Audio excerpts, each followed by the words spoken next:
Alors, je vais vous expliquer les deux manifestations qui montrent qu'une personne souffre de dépression liée à l'infidélité. Il y a deux formes de dépression. Il y a la dépression qui est modérée, qui est superficielle, et on a la dépression qui est chronique et qui est profonde. Vous allez constater qu'il y a des femmes autour de vous qui étaient belles, elles étaient rayonnantes, elles étaient vivantes, elles étaient entreprenantes, elles avaient des belles idées. Puis tout d'un coup, elles deviennent chétives. Tu sens qu'elle perd de son éclat, de son aura, de sa joie de vivre. Elle est tout le temps pensive, elle est ailleurs.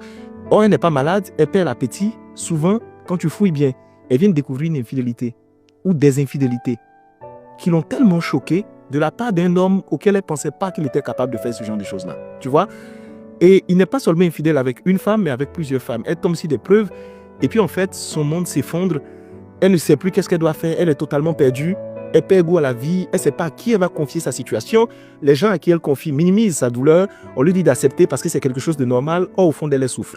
Et il va y avoir deux personnes qui vont se manifester à l'intérieur d'elle. Je vais parler de ces deux personnes.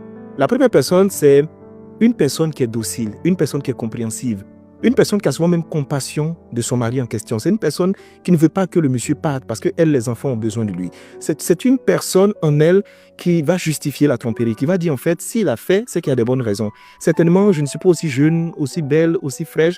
Certainement, je me néglige ces jours-ci. Je n'ai pas fait ce qu'il faut.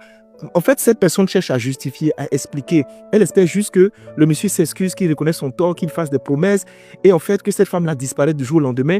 Elle décide de se convaincre que c'était juste un coup d'un soir, c'est rien de sérieux. En fait, elle y croit. Il y a cette partie d'elle-là qui y croit. Mais cette partie d'elle est en combat interne avec une autre partie d'elle. Il y a une partie d'elle qui est révoltée.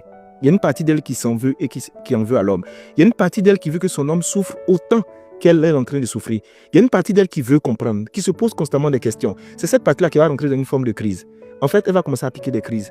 Elle dort peu, elle peut se lever, puis elle commence à pleurer sans raison. Elle est déçue totalement. Même les appels, ça coupe son cœur parce qu'elle a peur. Elle rentre dans une paranoïa, tous les frais, elle veut tout contrôler, elle ne fait plus confiance à qui que ce soit. Et puis, au milieu de ce trouble-là, elle ne se rend pas compte au départ. Elle essaie d'être forte, de s'accrocher, mais elle est en train de manifester une forme de dépression. J'en parle parce que dans mon cabinet Juste Crépin Consulting, on reçoit énormément de femmes.